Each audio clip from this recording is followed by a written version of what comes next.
All right, and we are back. Welcome into another episode of Keeping Up with the New York Jets. Today is Thursday, July 18th. It is a glorious day. Football is back. Rookies reporting to camp. We've got some news and notes to go over. A big conversation over Davante Adams and the fact that people cannot stop talking about him when it comes to the Jets. Before we get to all that, before I bring Teddy in, make sure to follow us on our socials at KUWTNYJ. Teddy is at Teddy Huncho. I am at Spring Blake with 4 A's. Teddy, do you think it's important for me to say the 4 A's in there every time, or should I should change the name at this point? I should just go like Spring Blake Sports. I do think anyone listening would be like, "Oh, Spring Blake," and then just type it in without 4 A's. So I do kind of think, right? Maybe you could be. Maybe I just need to. Know. I need to just put something next to Spring Blake. Spring Blake is like a inside joke. I think it's hilarious. But it's a great name. It really is. But it 1 fits A perfectly. would be killer for you. Spring the answer Spring Blake is you Sports. do need to say 4 A's. Anyone out there, if you want to find Blake, he's got 4 A's. You got to put 4 A's in there. It's like Spring Blake. But that's kind of the point. That's like how you say right. it. That was the Maybe whole joke instead of 4 A's, it. just be like, "And my Twitter, Spring Blake." That would work. Yeah, right? Spring Blake. That sounded like 4. Yeah. I like that. That's good. There you go. How are you doing, Teddy? Good, man. Living the dream, like always. Camp starts next week. The NCAA football game just came out. To me, this was like this NCAA football game that I'm sure all the listeners are aware of was like the point that we needed to get to. You know what I mean? Summer's over. Now I can I can play this game for like a month and then football's starting. I mean, it's already July 17th. Like, when is the Hall of Fame game? August 8th or something? Yeah, it's going to be around then. It's right around the corner. So, yeah, I'm doing great. College football, I believe, is August. The first week 0 is August 24th. So we're under a month away from that. And yeah, it's been trickling in ever since the beginning of July for me. Really, I feel like since we picked back up the show as well too, where I'm just listening to more college football stuff and I'm reading up on stuff and I'm like, okay, we're getting 100%. back in here. The game coming out and then me getting butt fucked by GameStop. Which, for those who don't know this, I don't play video games. I used to. I love video games. But I love NCAA. During COVID, I would play 2014. For a while, I'd play 2014. So anyways, I am like, all right, whatever. We're going to buy a new PlayStation, buy a PS5, get it shipped in over the weekend, get it set up, open up NCAA 25, and I can't get more than 5 minutes into gameplay before a bright green screen hits with a screechy noise, and then the PlayStation just shuts off. And I have gone through maybe 20 YouTube videos. I've gone through Reddit forums. I'm just trying to figure out what is wrong. End of the day, they just sent me a fucked up PlayStation. I have to now send it back to them. They're going to get it back to me in a couple of weeks. And it was the biggest tease of my life. Because I, like you, have been waiting. Horrible. We've been waiting for this game forever. And it shows up, and I played 2 snaps of a JMU versus App State game just so I could play something. It's like the video game version of what happened to the Jets and Aaron Rodgers. Exactly. Exactly. All this my run. And I don't want to rub this in at all, but if that happened to me, I would not be good. I would be so mad and so upset because there's nothing worse than that feeling of oh, I finally have this thing that I want, and now to just have that delay, even more than just a couple days is brutal. The worst part is right now with my work, I have a schedule set up for the summer where Thursday through Monday, I'm not really doing all that much. So that's 5 days basically where I'm not doing much at all. Yeah. And I was like, cool, I've got this stretch. By the time I get the PlayStation, it's going to be close to the semester where my school staff comes back, and I lose half of that time at least. So you're just going to be grinding, I was really carving out some room for myself here. And it has been so disappointing. So I've just filled that by watching and listening and reading up on every college football program. So I'm just ready to go for that. Yeah, that could be good. I'm really excited for college football season. I don't want to say more than NFL, but it's getting pretty close for me. College football is the best. Most anticipated college football season of all time. Dude, It's going to be amazing. We should just do a college football show every week instead. But we're here to talk about the Jets, and there is actually stuff to talk about with the Jets. Rookies report today, or tomorrow, today when you're listening. Malachi Corley was the last Jets rookie that needed to sign his contract. He gets that done today, I believe, and all the Jets draft picks are squared away in time for camp. So, Teddy, I know this is something that for years there's always like one guy that's just like, come on, what the fuck is happening? We get it squared away this year. And it's usually like the first pick. Was last year another year that nothing happened, though? I think everything was fine. I think everything was fine last year, too, because, everything was fine last year because there wasn't... No? This is one of those brain fart moments. Well, no, it was... We're gonna look it was really Will, dumb. but he got his taken... Oh, yeah, it was Will McDonald. His got taken care of. Yeah, he didn't have any issues. Yeah, got taken care of, for sure. Yeah, so no, I mean, good to see. It definitely scarred from back, like, when it's just like, did we really have to wait 3 days to get this guy's contract signed? Like, now, you know what I mean? It's just a talking point. Like, it's good.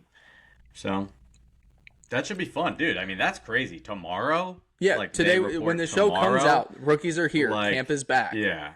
That's crazy. That's electric. I can't. When we come back for next week's show, they will have already done a day or two of camp, and we might have some highlights of guys running around in shorts catching footballs, like some injuries. Awesome, it's gonna be. Let's hold off on all that.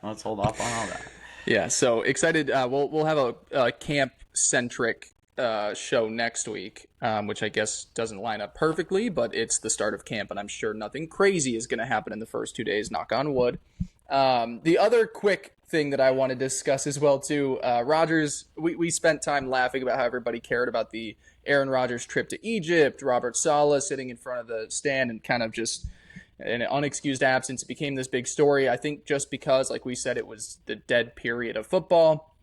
Diana Rossini, who I believe just like is best friends with someone who works for the Jets that hates working for the Jets. Like, that's just what it has to be at this point, because she gets everything. Yeah, hates Robert Saleh, hates Aaron Rodgers, is mad. It's got to be, I don't know who it is. Someone maybe in the front office that hates how much control Aaron Rodgers has now. I don't know what it is. But anyway, she comes out and she reported that Rodgers questioned Saleh as to why he would have called that an unexcused absence. She then later went on to say that the head coach and his quarterback ironed things out and everyone's great now. So again, a nothing story, but it was still a story that was put out, and just funny that in this saga that we were like, thank God people have stopped talking about this. Diana Rossini's like, actually, one more thought. Rodgers actually didn't like the way that his head coach handled it. Right. Yeah, her general gist was like Rodgers went to Saleh and the team and was like, hey, I'm going to be gone these days. So then this is how she presented it. So then Saleh was like, well, fuck you. I'm the coach. I need to make a statement. So I'm going to schedule the mandatory days to be when you're not here. That's how, like, the clip, that's how she was portraying it. And that's hilarious because, number one, it's like, they unveiled their they did their off-season schedule like months ago. So if Aaron Rodgers did have this planned that long ago, like, all right, whatever. But also, there's only 2 weekends of the year that you can choose for your voluntary days. It's either the weekend before or that weekend that they did it. So like, she tried to make a story like and add this new spin, but it's really like, but we still know exactly what happened, and nothing really was added. Exactly. And you're just trying to get people fired up. So, yeah. Yeah, clicks I saw this and I was like, engagement, it's crazy people care. And it's the Jets, and it's Saleh, and it's Rodgers. There's not a more clickbaity type group right now in the National Football League. Anything to make Saleh look horrible. Dude, she's on it. Like, plays. And it's like one of those things where her big thing here was like Saleh, he's insecure and needed to prove that he's in control. But so it's like, so Saleh makes a decision to show that Aaron Rodgers doesn't run everything. The whole offseason we've been getting roasted because Aaron Rodgers does run everything. It's like, what do you people want? Do you want Aaron Rodgers to be in charge or not?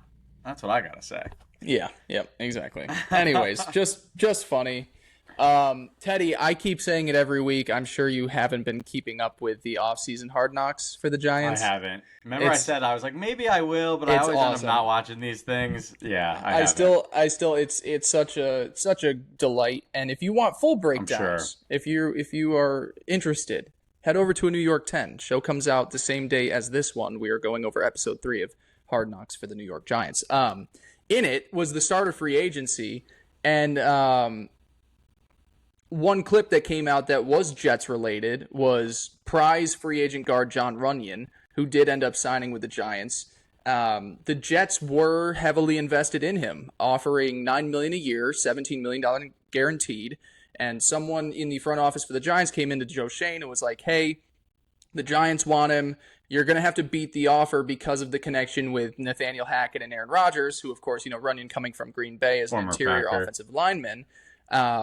He came in and was like, "You're going to have to beat the money, basically, to get the deal done."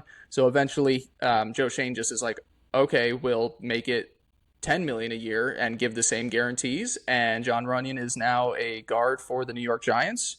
That is kind of the revolving door of John Simpson coming into Baltimore. So just something funny to keep an eye out for this season. Runyan, to me, was, fantastic and the best for his 100%. Value guard free agency. In free agency, I know Robert Hunt got the big deal to go play in Miami. But I think value-wise, he was kind of like the guy that, it cost a little bit, but is a good guard. Interesting to see how that plays out. Just a cool snippet into how the front office free agency period works, where it's just like the agent calls and he's like, "I think he'll go with you if you just offer more money." And the front office is like, "Okay, here's $1 million more. Deal?" Yeah. And so it is funny a guy choosing between the Jets and Giants too, because it's like, practice facilities are like maybe 45 minutes away. The stadium's the same place. Like, whoever's going to give me more, it'll be the same lifestyle for me. I already got an apartment, Right, exactly. Yeah. So, again, just like with these other notes, just quick jabs, kind of go further down the list as well, too. It did come out today that Arthur Smith, now offensive coordinator for the Pittsburgh Steelers, was offered a position on the Jets offensive coaching staff. He was going to be the play caller, but he wasn't going to be the offensive coordinator. Even to further that, they didn't have a role really defined for him outside of play calling responsibilities. And Arthur Smith, being a smart man, was like, "Well, I'll go with the job that's going to give me a title and offensive coordinator security in an actual position." So that comes out.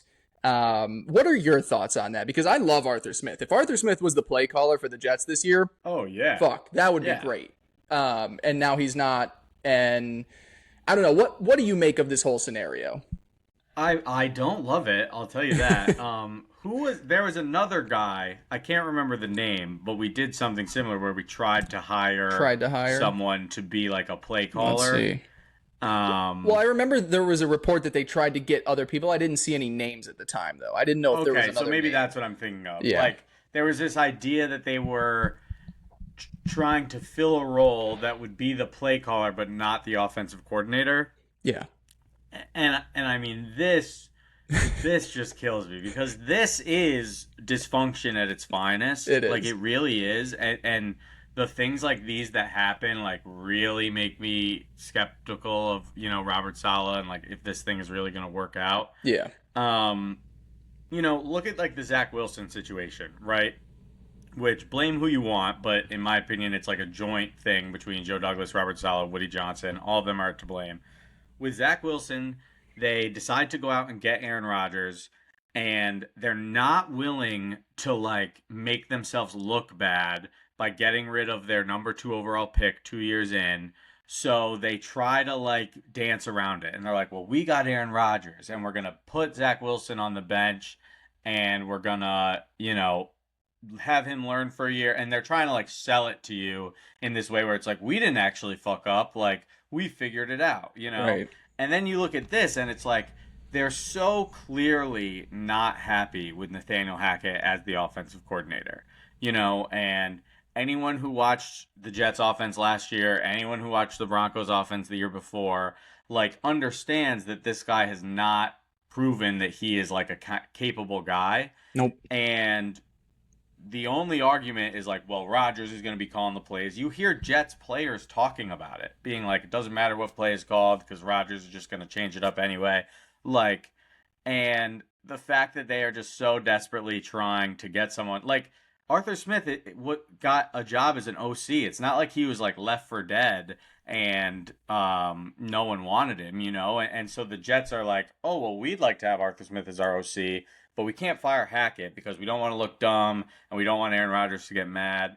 You know what I mean? So like it just really is a tough look. It's a really bad look where Arthur Smith to me next year, like he's not going to be a guy that I think gets a head coaching gig for, you know, he'd have to have continued success in Pittsburgh. But when he is just responsible for play calling duties, he is fantastic at that. Yeah, in Tennessee, 100%. He was brilliant. And when I think of the structure for the Jets this year and what they want to be, you know, to minimize the risk of putting Aaron Rodgers, you know, you're still going to have him go around and they're going to be a balanced offense. But if you had told me Arthur Smith was going to be dialing up the run game with this offensive line that's revamped, with Breece Hall, who is back 100% and ready to go, like this would have been a bread and butter situation for him. And simply because they, like you said, couldn't hurt Aaron Rodgers' feelings or admit that they had made a mistake in the hiring of Nathaniel Hackett, they just couldn't do it. They had to offer him a position on the staff, not the offensive coordinator, some play calling responsibilities, and of course, you know, he goes and signs with the Steelers. And look, there was a chance that, you know, maybe they did offer it to him. You know, maybe if they did offer it to him, that he still would have chosen the Steelers. But I would like to think that he probably would have seen the opportunity with the Jets as an OC with Aaron Rodgers and the weapons, that it was like, oh yeah, this would be a really good fit for me. Yeah. Yeah, to me, it's classic Jets, like, trying to save face, and it's going to backfire, you know, and, like, that's what happens. I wonder, like, is Aaron Rodgers talks about Nathaniel Hackett like he's Loves like a him. friend, right? Like, yeah, that's my buddy. That's my best friend. Like, is he that inclined to, like, keep him? Because one part of me does think, like, wouldn't Aaron have a general idea of like, hey, maybe this guy just like doesn't have it, like let's get someone else in? Or is it like, I mean, he wasn't around as much last year once he got injured. He wants a guy that he can kind of control and say, I'm going to do what I want. Like, is that what it just comes down to? I think it is. I think it's basically, it's just, he likes Nathaniel Hackett as like a sounding board where he can just like spit out ideas and Hackett's just gonna be like, yeah, that sounds good. Like, I think they just have a very good rapport together where there's mutual trust. The issue becomes last year when you lose Aaron Rodgers, that mutual trust is not there with Zach Wilson, who has struggled mightily through his NFL career. So then everything fell apart like it did last offseason. So yeah, I wonder, like, if Saleh had gone to Aaron and been like, hey, we want to bring in Arthur Smith as our offensive coordinator.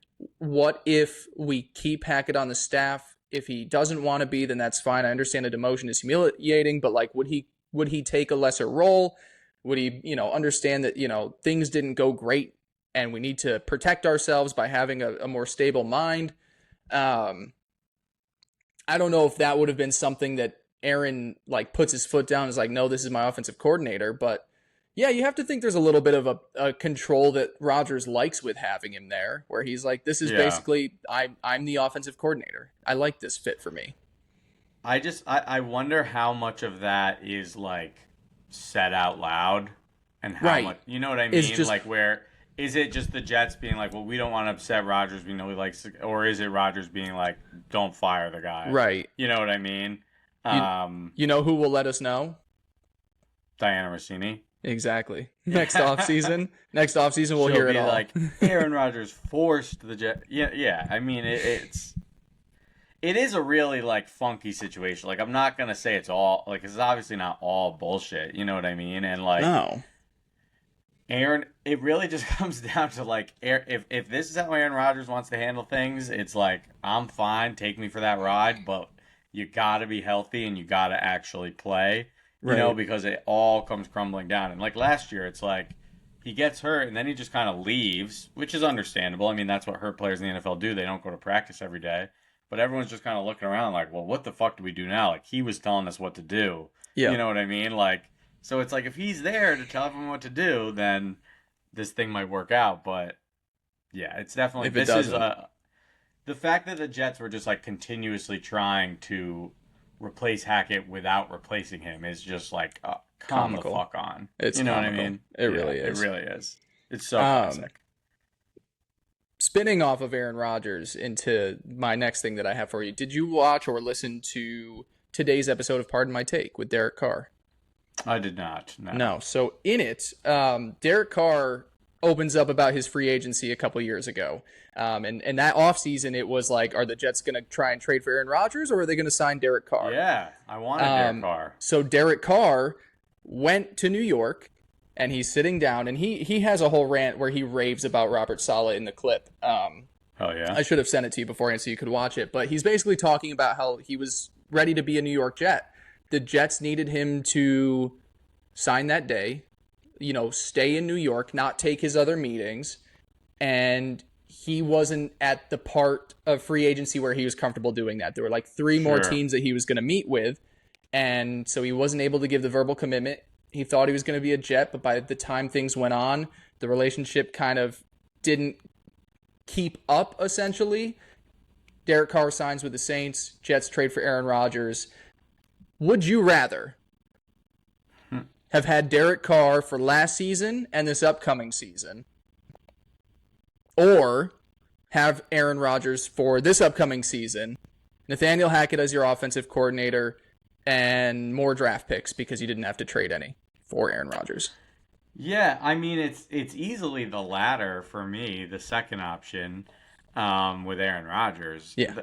The thing with Derek Carr was, the Jets were in this place of if we could just have an average quarterback, we could be pretty good. Derek Carr had, he's not the greatest quarterback in the world, but he's okay. And 2 years ago when the Jets, were getting rid of Zach Wilson and needed someone to start, I was all for Derek Carr. Derek Carr last year with the Saints did not play very well, didn't have a ton of success there. And kind of like, that's one of those things where I was like, man, I really think Derek Carr's a pretty good quarterback. And then like looking back, I'm like, well, I'm pretty glad we didn't sign him. Yeah. So yeah, I mean, could he have performed a little bit better on the Jets and maybe had some more success in the win column? Probably. I would hope so, but I definitely I'd rather go with the Rodgers route, even with what happened last year, because I think we'll be better for it this year. Definitely. Yeah, I agree. I think I think last year wouldn't have been as big of a disaster. You maybe could have made the playoffs last year with Derek Carr. Yeah, but yeah. He really did play bad on New Orleans. Like he was. Yeah, he was good. Bad on New Orleans, and I'm a Derek Carr defender usually. And there could have been an offensive coordinator hire that was just as bad as Hackett. So, there's no guarantee that would have worked out as well, too. I would be with you. Aaron Rodgers, 10 out of 10, because every time we've seen Aaron Rodgers on the field over the last decade, he's been a top 3/5 quarterback in all of football. Yeah, he's older. Yeah, he cost more draft picks. Yeah, you still had to pay him a bunch. I think that was the other thing, too, is Derek Carr said that he wasn't asking for as much money as Aaron Rodgers' salary has been as well, too. So it would have been cheaper, not cost draft picks, and had 2 Achilles last year. Yeah. What I think is interesting, though, about what you said Derek Carr was saying is the narrative when that all went down was that Derek Carr wanted to be a Jet, and the Jets were like, well, we want you, but we got to figure out if we're getting Aaron Rodgers. And the Jets were the ones who were basically saying, like, hold your horses, like, we need some time, and then he was like, well, fuck it, I'm just going to go sign with the Saints. Like, it is funny that it was kind of the opposite of that, despite exactly. what the general narrative was from, everyone. Yep, I totally agree. So, yeah, just a fun revolving door that popped up on before we started the show here. Anything else, news and notes that you want before we kick things over to the big topic of the day? No. Hopefully we'll get some real news. I mean, this is kind of real news, actually. This is the big news is news. Of the week, I guess. Maybe 2 weeks. So we're going to switch things over now. Great time. We can pivot into the Davante Adams conversation. If you have been living under a rock for the last 10 days now, last week maybe, everybody keeps talking about Davante Adams in the New York Jets. Now, to be fair, I do think Aaron Rodgers started it. I think he is the genesis of everything because he was at a golf event and was asked, and his quote was, "I love Davante, can't wait to play with him again." And I think once that happened, correct me if I'm wrong, Teddy. I think once that point hit. Well, I think that obviously means a lot. I mean, we know they love each other, Aaron Rodgers and Davante. I think it really started because I think the reason Aaron Rodgers was even asked about it was when the Netflix show That's right. You're recently right. came out. Yeah. You would just see, I mean, I haven't watched the show because Netflix has screwed us all and we can't use our parents' Netflix anymore. So annoying. But basically, I mean, I'm sure there's a ton of clips, but there's a one very specific sequence where, Davante runs a route. You can see he's getting kind of frustrated. He runs a route, doesn't get the ball thrown to him, and then he goes up to Jimmy Garoppolo and he says, "Listen, next time we call that play, I'm just running right by him. Instead of running like a slant or whatever he was running, he just runs a go." And you see him run it. You see him get wide open. I remember this play from last year. He's wide open by about 5 steps. Jimmy Garoppolo tosses it up to him, and it just is overthrown by like 5-10 yards. And you can just see the frustration that this guy has. And I mean, this is a guy like Davante Adams, in my mind, obviously a great player, right? And still a great player, but is getting older. I have a little bit of name fatigue with Davante Adams.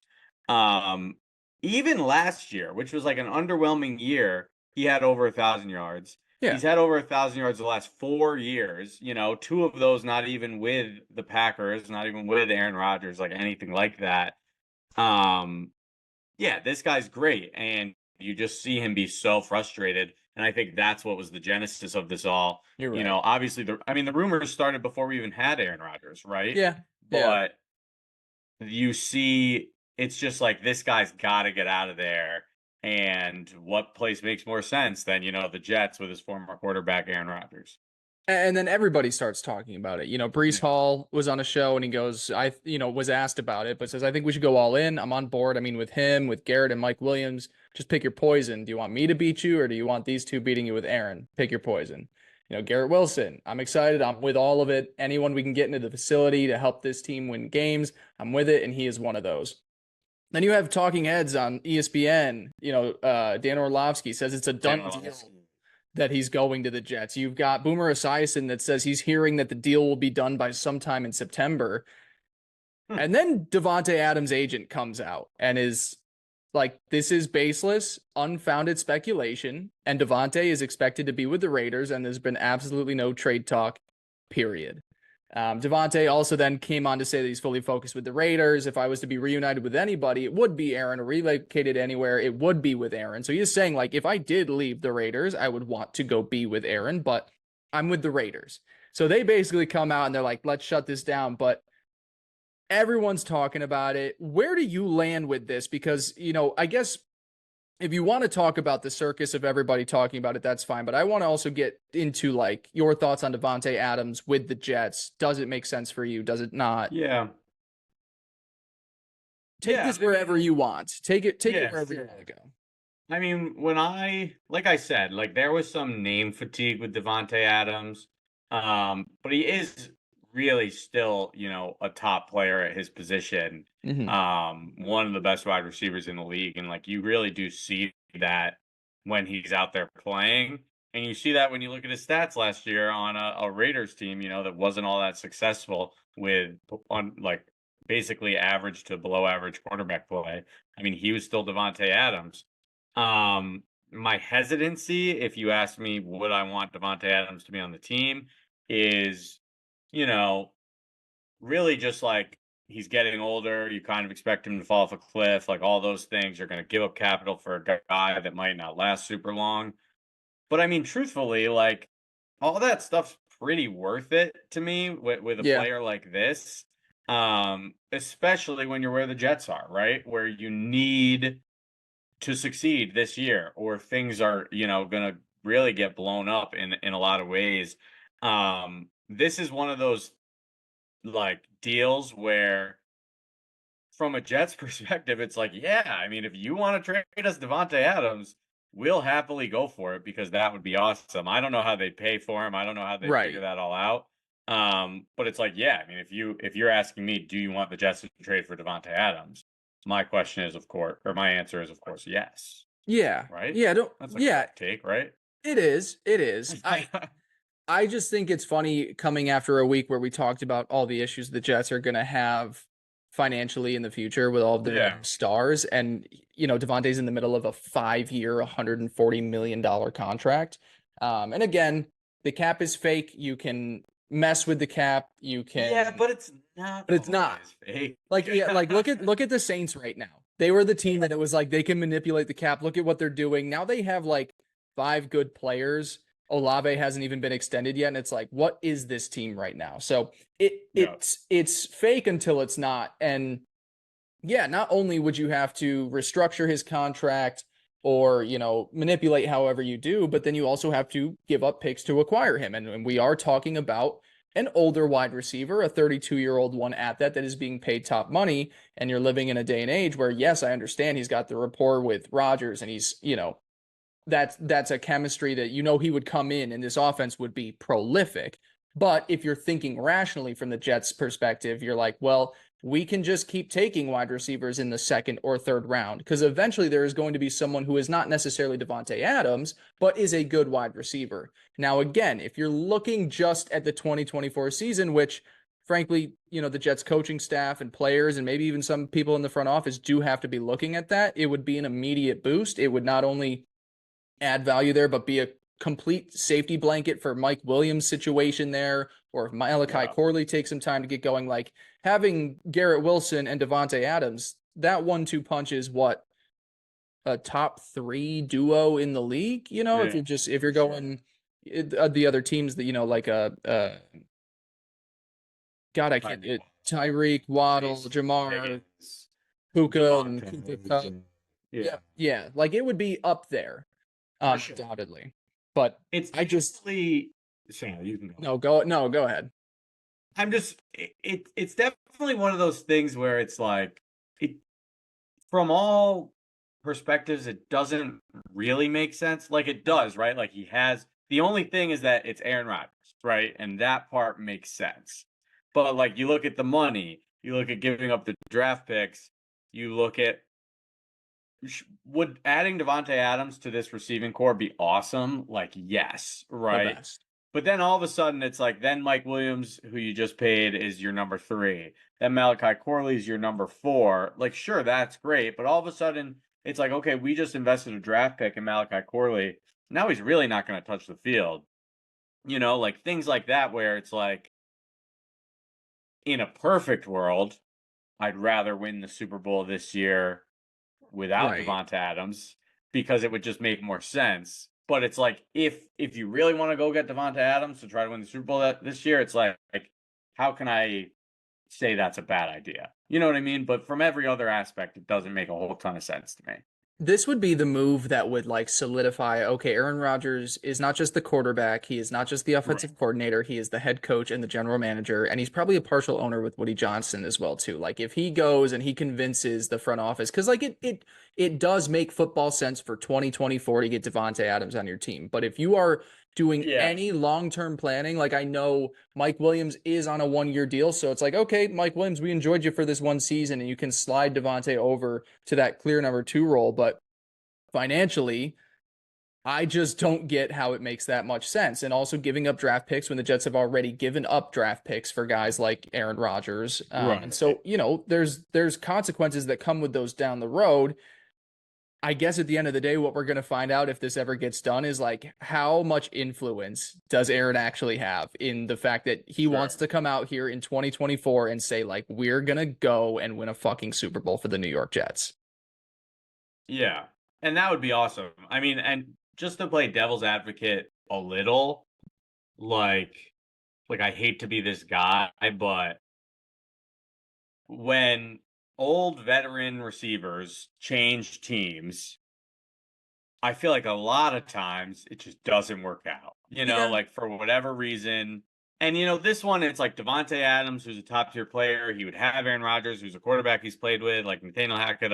Like, there's all these things that would dampen those, but this would be such a classic. Like, the Jets trade for Davante Adams, and then he has a, 700-yard season, but like, things go to shit. Like, that's just how I could see this going. You know what I mean? It would it's be almost like scared.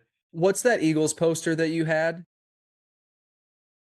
I had a lot of Eagles posters. The Eagles poster of like the big dream team that they all brought in. It was like everybody on their way out of the league. I forget who the receivers were at that time too. But it's just like you're like building together this picture perfect team. It's like a great names list. Like, oh my God, look at the names on this team right now. I don't think you're thinking of the Eagles dream team with like Vince Young and yeah. That wasn't my poster was the something else team. I think I thought you had that. I'll have to Google that. I thought that was what it was.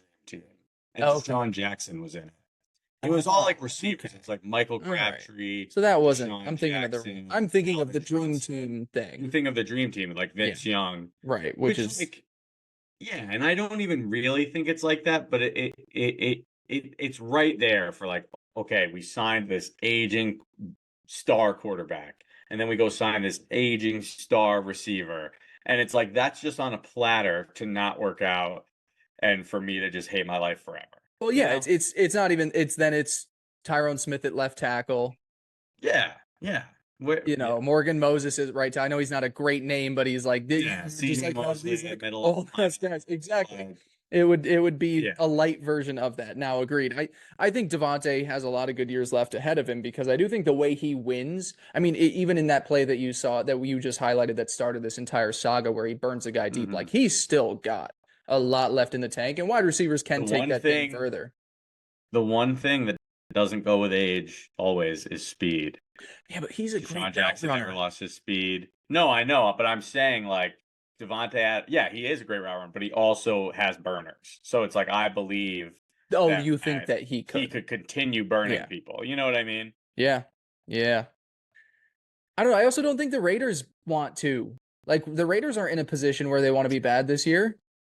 Yeah, we didn't even talk about that. Like the Raiders won 3 of their last 4 games. They kept a head coach that turned around the culture in the locker room. They got rid of McDaniels, and then all of a sudden they benched Jimmy G, and Davante seemed happier. The team seemed happier.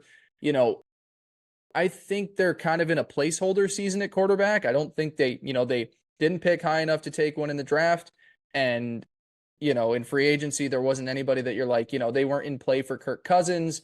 So they go in and they get Gardner Minshew along with who was the kid that they had out there last year? I can't remember. Son of a bitch. Aiden O'Connell, thank you. So like they have guys there, but it's not actual. Yeah, your favorite. Not actual guys. So I don't know. I think they're in a position where they're not like they'd have to want to bottom out. They'd have to get 2 months into the season. Recognize like, whoa, this like dream that we were living on at the end of last season wasn't actually real. We're actually a bottom 5 team in football. Now it makes sense to trade away Davante Adams because it doesn't now. Sure. Yeah, and that's honestly another like point of all this. Like when this started coming out, I think a lot of people were like, this makes a lot of sense to get done at the deadline, right? Yeah. And a lot of stuff has to go on, right? Like the Raiders start playing bad. Then maybe, the compensation isn't as much. Like there's all these things that could happen. And when I saw that, I was like, I mean, that's kind of cool, but I'd rather the deal get done earlier if it was to get done. Right. Then you start seeing like Dan Orlovsky saying, I think he's going to be a Jet, week 1 or 2. That would obviously be preferable. But again, it's like all these things we just said. It's like, to me, getting Davante Adams is kind of just like this dream, and it's like, that would be cool. And in a vacuum, it's like, do you want Davante Adams or no? I would say yes. But you look at everything else from the Raiders side, from the Jets side, it's like, is it really feasible? And that's where I don't love, like we did this last year, right? Where we're like, Davante Adams going to the Jets. And it's like, well, why would he come to the Jets after he just signed this big deal with the Raiders? You know what I mean? But it's like, we just hope for the best. So yeah, I mean, It's weird though, because this is one of those things where like from the beginning I've been like, that's a nothing story, and now like everyone's talking about it. Like Dan Orlovsky, like I respect him a fuck ton, like, and he's saying he thinks it's gonna get done. It's one of those things. Like, well, and I don't know how real this is. Like, I remember seeing the Davante Adams clip, but I didn't correlate that as to why people started talking about it. I was like Aaron Rodgers on a golf course, and he said he can't wait to play with him again. And then I was like, Reese talks about it, and Garrett, and now everybody's talking about it on TV. I forgot that those two kind of were connected. So I was just like, where the fuck did this thing come from? Yeah. I couldn't believe it. Yeah. It'll be interesting to see. I mean, it's one of those things where, like, hey, maybe this is crazy, but to me, it's almost like if you're gonna trade for Davante Adams, like, throw in Mike Williams. You know what I mean? Like, and I know, like, you want depth, you want these things, but that just confuses me to be like, okay, we're gonna have Garrett Wilson and Davante Adams, then Mike Williams is gonna be our 3, so he'll get some play, but it's like he's not a slot guy, so then you're putting. I mean, I guess the other two can both play slot. Yeah, the other two are. Then Malachi Corley really goes away.